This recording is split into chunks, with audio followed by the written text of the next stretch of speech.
What's up, Absolute fam? So, last week I just was talking to a mom, not here in the office, outside the office. Believe it or not, I leave every once in a while.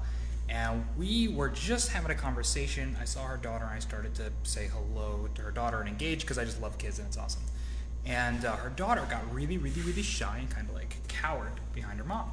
And her mom right there was just like, "I'm so sorry, she's so shy." I was like, "No worries." And I looked at her and I was like, "Oh, you like feeling like a little bit of need a little space to yourself." And that's what I said.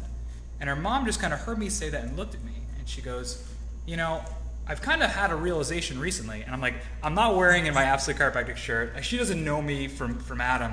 And she goes, I had this conversation recently that she always kind of acted shy and we would always say, she's so shy.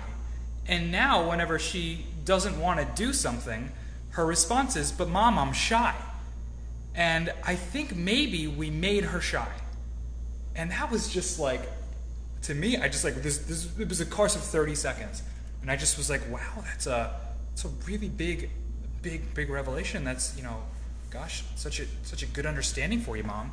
And it just goes to go show you that so often the words that we say matter beyond the level that we could ever imagine.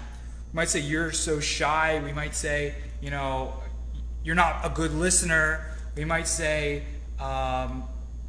you have trouble sitting still in class. We might say, you're such a good listener. You're so cooperative.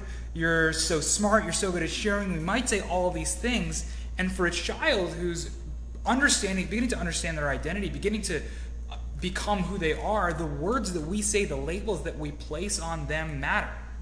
So rather than saying, hey, you're not being a good listener, you're not listening to me, well, I'm listening, I'm just not understanding. Maybe it's just like, hey, in this family we cooperate, right? Just a little bit of a shift, right? Instead of saying you're so shy, maybe that you just need a minute to yourself, that's totally okay, right?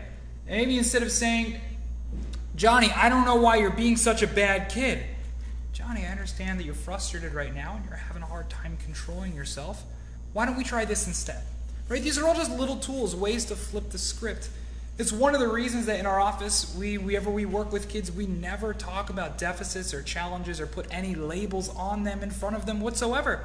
Obviously, we want to understand these challenges because as we talk about, it's a window to the brain, right? But we just don't do it in front of them, and there's some clear and specific reasons why, and man, that's one of them. I never want to be the one to have a conversation, to look at a child and say, this is who you are. This is what you're going to be.